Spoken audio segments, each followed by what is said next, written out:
சாயிராம். ஜெய் சாயிராம். என் அன்பு கண்மணியே, இன்று என் பிள்ளையைக் காண இனிப்போடு வந்திருக்கிறேன் உன் இல்லம் தேடி. உன் இல்லம் தேடி உனக்கு இனிப்பான செய்தியை தர வந்திருக்கிறேன். விரைந்து வா, வந்து பெற்றுக்கொள். நீ கேட்கும் நொடியிலிருந்து நீ கேட்காததையும் பெறுவாய். என்மேல் முழுமையாக நம்பிக்கை வைத்து உன் கைகளை என் முன் நீட்டினாலே போதும், நீ கேட்காதது அனைத்தையும் அள்ளி அள்ளி தர உன் சாயப்பா காத்து கொண்டிருக்கிறேன் என் பிள்ளையே. எப்பொழுதுமே சாயி சாயி என்று சொல்லிக்கொண்டு என் வரவை எதிர்பார்த்து கொண்டிருக்கிறாயல்லவா? இப்படி என்மேல் பாசமாகவும் அன்பாகவும் இருக்கும் என் பிள்ளையை பார்க்க நான் வராமல் சென்று விடுவேனா? பிள்ளையை பார்க்க வரும் பொழுது வெறும் கையோடு வர மனமில்லை எனக்கு. உனக்கு இனிப்பான செய்தியை வந்திருக்கிறேன் எடுத்துக்கொண்டு பெற்றுக்கொண்டு சந்தோஷமாக வாழ் என் குழந்தையே. எப்பொழுதுமே இப்படித்தான் சொல்லிக்கொண்டே இருக்கிறீர்கள். ஆனால் காக்க வைப்பதில் உங்களுக்கு அப்படி என்ன சந்தோஷம் என்று நீ என்னிடம் கேட்கிறாய். கண்மணியே, காத்திருப்பதன் பலனை நீ அறியும் பொழுது நீயே கண்கலங்கி விடுவாய். அதற்கான காரணம் உனக்கு புரியும் பொழுது உன் மனம் அதை ஏற்றுக்கொள்ளும் மனப்பக்குவத்தோடு இருப்பாய். உனக்கு வரும் விமர்சனங்களை ஒருபோதும் காதில் வாங்கி கொள்ளாதே. அது நல்லதாகவே இருந்தாலும் தீயதாகவே இருந்தாலும் அதை உன் மனதிற்குள் ஏற்றுக்கொண்டால் உன் வாழ்வில் நிம்மதி இருக்காது. உன்னை பற்றி குறை கூறுபவர்கள், உன்னை விமர்சனம் செய்பவர்கள் கூறிக்கொண்டே இருக்கட்டும், செய்து கொண்டே இருக்கட்டும். கலங்கிய விழிகளோடு உன் வேண்டுதல்களுக்கான பதிலை எதிர்நோக்கி காத்து கொண்டிருக்கிறாய் உன் சாயப்பாவிடம். இதோ உனக்கான ஆசிர்வாதத்தை அளித்து விட்டேன் குழந்தையே. உன் இல்லம் தேடி இனிப்பான செய்தியோடு வந்து விட்டேன். இனி அனைத்தும் சரியாகிவிடும். தீர்க்கமாக நம்பு. உன் வாழ்வு உனக்கான வாழ்வு என்னால் முடியும், கண்டிப்பாக முடியும் என்று சொல்லிக்கொண்டே போராடு. உன் வாழ்க்கையில் மிக எளிதாக நீ வெற்றியடையலாம். நிச்சயமாக உன் வாழ்வில் நீ ஜெயிப்பாய் குழந்தையே. எல்லாம் நல்லபடியாக உன்னை சூழ்ந்து மங்களங்கள் உன் வாழ்வில் குடிக்கொள்ளப் போகிறது. செல்வமும் சுபிக்ஷமும் நிலையில்லாதவை. அதே போல இந்த உடல் அழிவிற்கும் மரணத்திற்கும் உட்பட்டவைதான். இதை உணர்ந்து இந்த உலகத்தில் உள்ள அனைவரிடத்திலும் அனைத்து பொருட்கள் மீதும் இருக்கும் பற்றை விட்டுவிட்டு உனது கடமையை செய்து கொண்டே இரு. எதிர்பார்த்து வாழும் ஒவ்வொரு நிமிடமும் ஏமாறாதே. உன்னுடைய கடமையை தைரியமாக செய்து கொண்டே இரு. நிச்சயமாக உன் வாழ்வில் நீ வெற்றியை அடைந்தே தீருவாய். இதுநாள் வரை உன் மனதில் போட்டும் குழப்பும் பிரச்சனைகள் எல்லாம் சரியாக போகிறது கூடிய விரைவில். எனவே கலங்காமல் இரு என் குழந்தையே. விரைவில் உன் வாழ்வில் அதிசயம் நடக்கும். நீ நினைத்த எண்ணத்தை நிச்சயமாக உன் வாழ்வில் அடைவாய் என் குழந்தையே. உன்னுடைய மனம் தேவையில்லாமல் இப்பொழுது அலைப்பாய்ந்து கொண்டிருக்கிறது. மனதின் வேலையே சலனம் அடைவதுதான் குழந்தையே. விட்டுவிடு. உன் மனது அதன் வேலையை செய்து கொண்டே இருக்கட்டும். புரிகிறதா? சலனம் அடைந்து கொண்டே இருக்கட்டும். எது எப்படி இருந்தாலும் உன்னுடைய உடல் மட்டும் கட்டுக்குள் இருக்க வேண்டும். அதற்குத்தான், கட்டுக்குள் வைத்துக் கொள்வதற்காகத்தான் நீ என்னிடம் வந்திருக்கிறாய் என்பதை பல நிமிடம் மறந்து விடுகிறாய். நான் இருக்கிறேன் குழந்தையே. எந்த ஒரு சூழ்நிலையிலும் என்னுடைய உதவி உனக்கு நிச்சயமாக கிடைக்கும். என் பிள்ளையாகிய நீ எதற்குமே ஆசைப்பட தேவையே இல்லை. நீ ஆசைப்படாமலேயே நீ வேண்டியது அனைத்தும் உனக்கு அள்ளி அள்ளி கொடுக்க உன் அப்பா இருக்கும் பொழுது எதற்காக ஆசைப்படுகிறாய்? உனக்கு தேவையான அனைத்தையும் நானே உனக்கு நிறைவேற்றித் தருவேன். இனி உன் வாழ்வில் எல்லாமே ஜெயம்தான். என் முன் நீங்கள் பக்தியோடு உங்கள் கரங்களை நீட்டினால் இரவு பகல் பார்க்காமல் எப்பொழுதும் என்றுமே நான் உங்களுடன் இருந்து கொண்டுதான் இருப்பேன். என் தங்கமே, உன் மனதை காயப்படுத்துபவர்களிடம் சண்டை போடாமல் அமைதியாக விலகி விடுவது 1000 வார்த்தைகளுக்கு சமம். சந்தோஷத்தையோ சோகத்தையோ தாங்கிக் கொண்டு நம்மை எழுந்து நடமாட வைக்கும் நம்மளுடைய மனம்தான் நமக்கு மிக சிறந்த நண்பனாக இருக்கக்கூடும். எனவே என் குழந்தையே, உன்னை முதலில் நீயே நேசிக்கப் பழகு. நீ 1000 முறை அழுதாலும், அது மட்டும் அல்லாமல் எத்தனை முறை நீ விளக்கம் கொடுத்தாலும், நீ என்னத்தான் மன்றாடி வேண்டி விரும்பி கேட்டுக்கொண்டாலும், உன்னை விட்டு பிரிய நினைப்பவர்களை, உன்னை விட்டு விலக நினைப்பவர்களை உன்னால் எப்பொழுதுமே திருப்திப்படுத்தவே முடியாது. நன்றாக சிந்தித்துப் பார். நீ எதை செய்தாலும் குற்றமாகவே பார்க்கப்படுவாய். இவர்களிடம் இருந்து, இந்த மனோபாவம் கொண்டவர்களிடமிருந்து நீ சற்று விலகி இருப்பதே உனக்கு நல்லதாக இருக்கும் குழந்தையே. என் குழந்தையே, நல்ல செய்தியை உனக்காக உன் இல்லம் தேடி கொண்டு வந்திருக்கும் உன் அப்பா அந்த செய்தியை பெற்றுக்கொண்டு வாழ வேண்டுமே என்று நினைக்காதே. நிச்சயமாக வாழ வேண்டும் என்று நினைத்து சொல். அப்படி நீ வாழ்ந்து காட்டினால் எந்த ஒரு துன்பம் உனக்கு வந்தாலும் அது தூசியாகவே தெரியும்.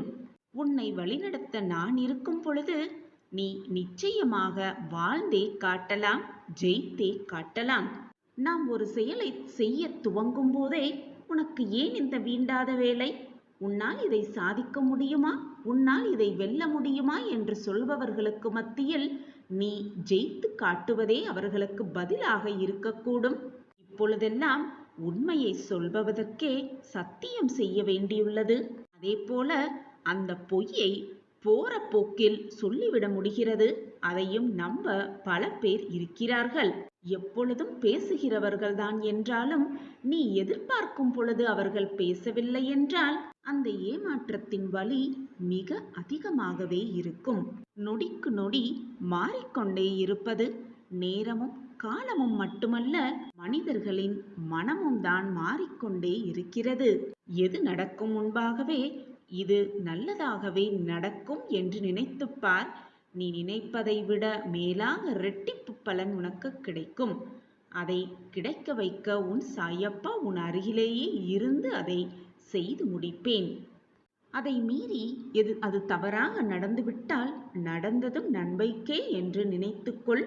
அப்பொழுது உனக்கு ஏமாற்றம் மிக பெரிதாக இருக்காது. நன்றாக பேசி பழகுபவர்களெல்லாம் நமக்கு நல்லது மட்டுமே செய்வார்கள் என்று நினைத்து நம்பிவிடாதே யாரையும்.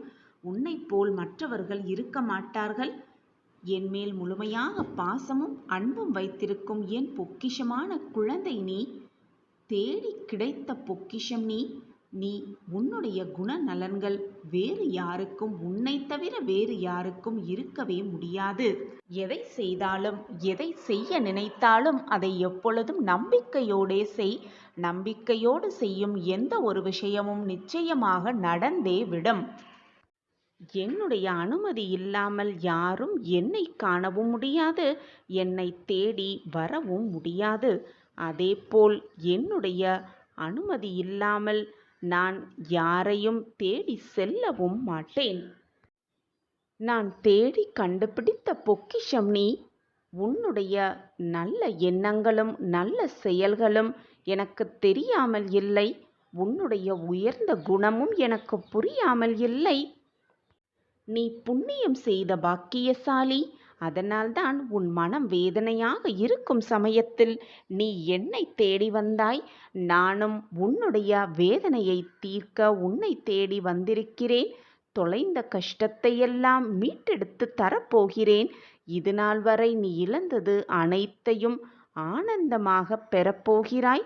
உன் ஆசைகள் அனைத்தும் உனக்கு ஈடேறப் போகிறது. அதற்கான அறிகுறி இன்றே உனக்கு தெரியும். மகிழ்ச்சியாக இரு. எது நடந்தாலும் உன் புன்னகையை மட்டும் உன் முகத்தில் வைத்து கொண்டே இரு. வானமே இடிந்து உன் தலையில் விழும் சூழ்நிலை வந்தாலும் அமைதியாக இரு. எனக்கு நடப்பது அனைத்தும் நன்மையாகத்தான் இருக்கும் என்பதை முழுமையாக நம்பு. உன் நம்பிக்கையே உன் வாழ்க்கையை காப்பாற்றும். இதோ நீ செய்த புண்ணியத்தின் பலனாக நான் உன்னை தேடி உன் இருப்பிடம் நோக்கி, நீ இருக்கும் திசை நோக்கி உன்னிடமே நிரந்தரமாக இருக்கவே வந்திருக்கிறேன். உன் தொலைந்த கஷ்டத்தை அனைத்தையும் மீட்டெடுத்து மீண்டும் உன்னிடம் சேர்க்கப் போகிறேன். இப்பொழுதெல்லாம் நீ எனக்கு யாருமே இல்லை, கவலை என்று வந்துவிட்டால். பகிர்ந்து கொள்ளக்கூட யாருமே இல்லை, ஆறுதல் வார்த்தைகள் கூட சொல்லக்கூட எனக்கு எவருமே இல்லை என்று தனிமையில் உட்கார்ந்து புலம்பிக் கொண்டும் மனவேதனையோடு குழம்பிக் கொண்டும் இருக்கிறாய். நீ மட்டும் வேதனைப்படவில்லை என் பிள்ளையே. உன்னோடு சேர்ந்து உன்னை சுற்றி இருப்பவர்களையும் வேதனைக்கு ஆளாக்கிக் கொண்டிருக்கிறாய். உனக்கு இருக்கும் கஷ்டமும் துன்பமும் நிரந்தரமானது கிடையாது. எப்பொழுதுமே என்னால் முடியும், அனைத்தையும் நான் பார்த்து கொள்வேன் என்ற தன்னம்பிக்கை வார்த்தைகளை உன் மனதிற்குள் சொல்லிக்கொண்டே இருந்தால் போதும். எனக்காக யாருமே இல்லையே என்ற கேள்வியே உன் மனதில் எழாது. உன்னைப்போல் இந்த உலகத்தில் இருக்கும் மற்றவர்களும் துன்பத்தை அனுபவித்து கொண்டுதான் இருக்கிறார்கள். அவரவர் செய்த கர்ம வினைகளின்படி அவரவர் இன்பத் துன்பத்தை அனுபவித்துதான் ஆக வேண்டும். அவரவர் கர்மாவை அவரவர் கழித்தேதான் ஆக வேண்டும். அவர்களுக்கு என்று தனித்தனி வாழ்க்கை இருக்கிறது. அதை விடுத்துவிட்டு உன்னுடைய சோகத்தை பகிர்ந்து கொள்ள, உனக்கு ஆறுதல் வார்த்தைகள் கூற மற்றவர்களால் எப்படி முடியும் என்று நீ நினைக்கிறாய்? உனக்குத்தான் நான் இருக்கிறேனே. எதுவாக இருந்தாலும் என்னிடம் வந்து அனைத்தையும் கொட்டிவிடு. உனக்கு தேவையான அனைத்தையும் தேவையான தருணத்தில் நான் பார்த்து கொள்கிறேன். நான் உன்னோடு இருக்கும் பொழுது எதற்குமே கவலைப்பட வேண்டிய அவசியமே இல்லை. நான் இருக்கிறேன் அனைத்திற்கும் சாட்சியாக. என்மேல் முழுமையாக நம்பிக்கை வைத்திருக்கும் யாருக்கும் வாழ்க்கையில் அற்புதமும் அதிசயமும் நிச்சயமாக நிகழும். நீ என் பொக்கிஷமான குழந்தை. உன்னை காப்பதற்காக எந்த அவதாரம் வேண்டுமானாலும் நான் எடுத்து உன்னை காப்பேன். இது உன் சாய் அப்பாவின் சத்திய வாக்கேதான். தடுக்கி விழும் சமயத்தில் நான் உன்னை வீழ விடமாட்டேன். ஏதாவது ரூபத்தில் ஏதாவது ஒரு உதவி செய்து உன்னை நிச்சயமாக காப்பேன். உன்னை வெற்றியடைய செய்வேன். பசி அடங்கிய பின் கிடைக்கும் உணவும், மனம் வெறுமையற்று கிடைக்கும் பொழுது இருக்கும் பொழுது கிடைக்கும் அன்பும் பயனை தரவே தராது. ஏதாவது தவறு செய்துவிட்டு அந்த குற்றத்தை நினைத்து நினைத்து வருந்தும் பொழுதுதான் ஒரு மனிதன் மனிதனாக அவதாரம் எடுக்கிறான். அந்த மனிதனின் மனத்தை பற்றியும் புரிந்து கொள்ள அவனால் முடிகிறது.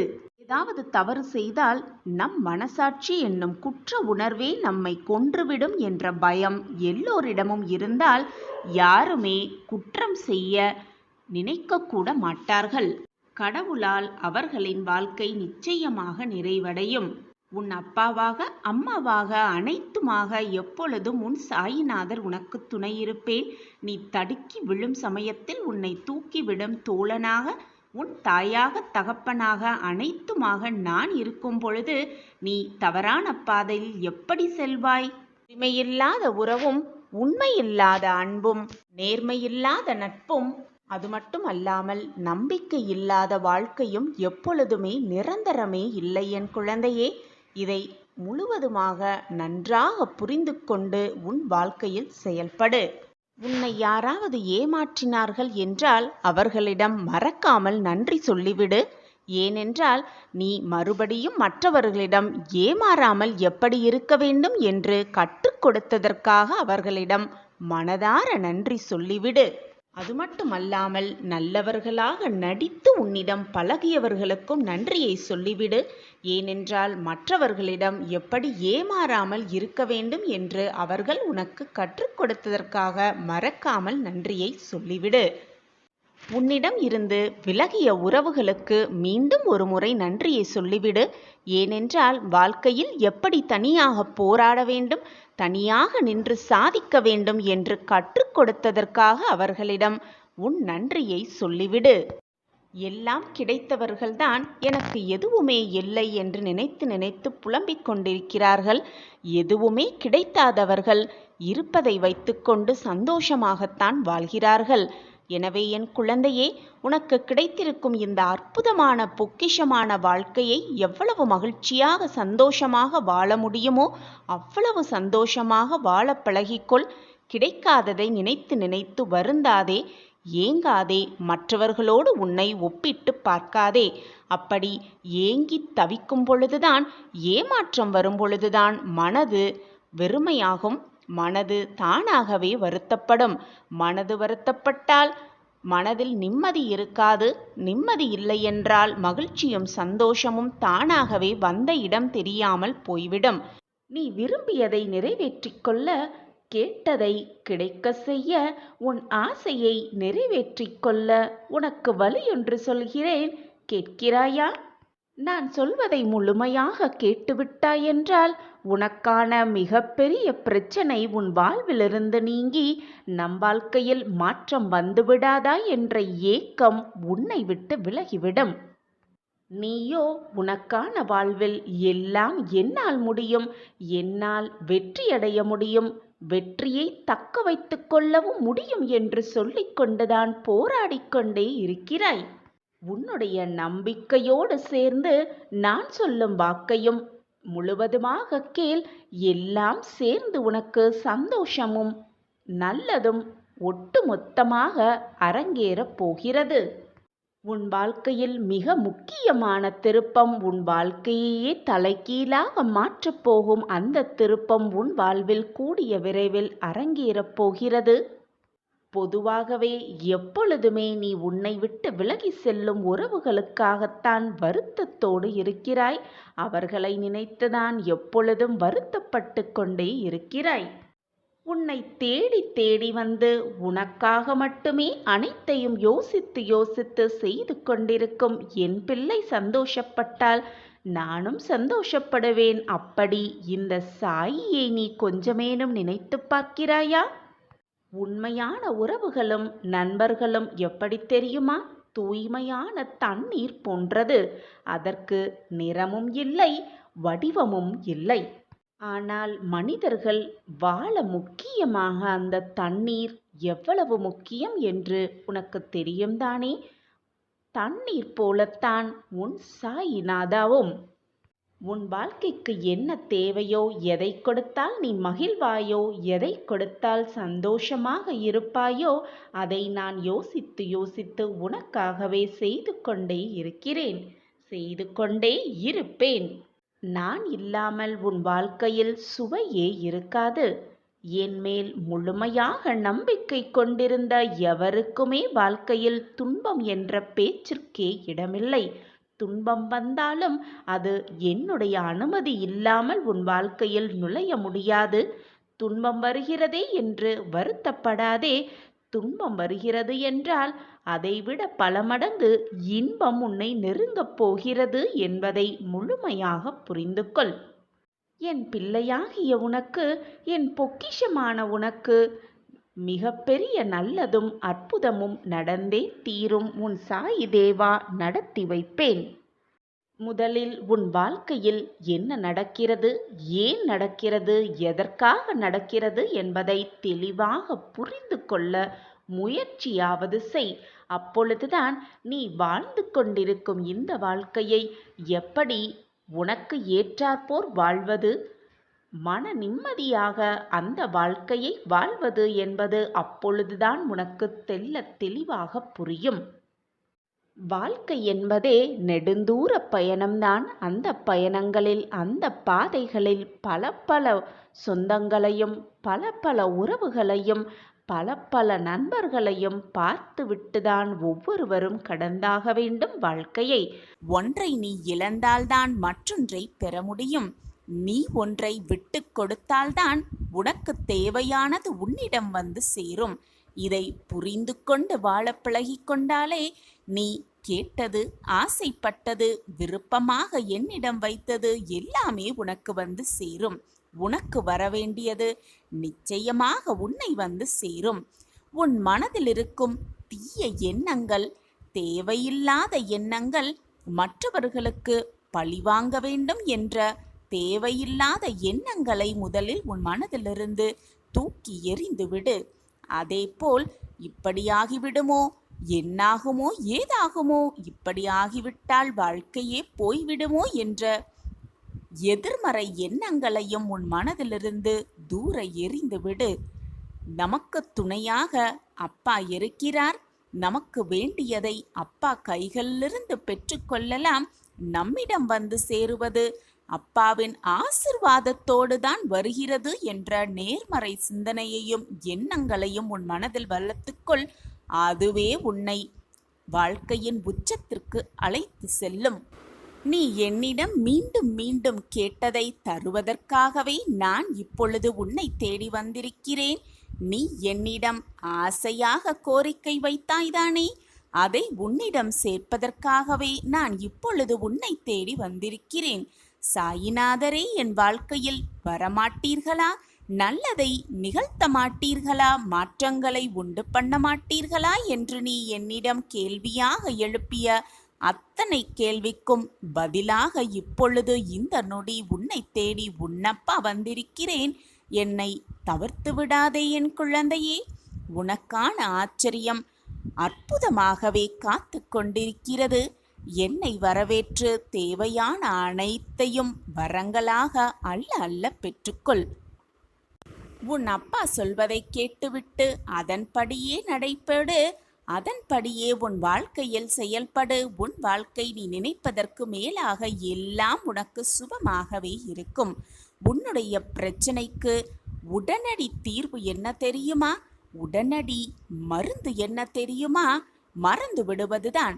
நல்லதாகவோ இருந்தாலும் கெட்டதாகவும் இருந்தாலும் பிரச்சனை முடிந்தவுடன், அந்த நிகழ்வு முடிந்தவுடன் அனைத்தையும் மறந்து விடுவதுதான் மனதை நிம்மதியாக வைத்துக்கொள்ளும் மிகப்பெரிய ஆயுதமாகவே இருக்கும்.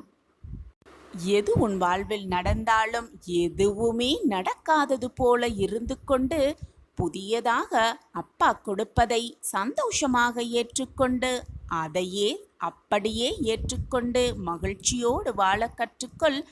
முடிந்தது நிகழ்ந்ததை அப்படியே மறந்து விடுவதுதான் வாழ்க்கைக்கு மிக மிக நல்லது.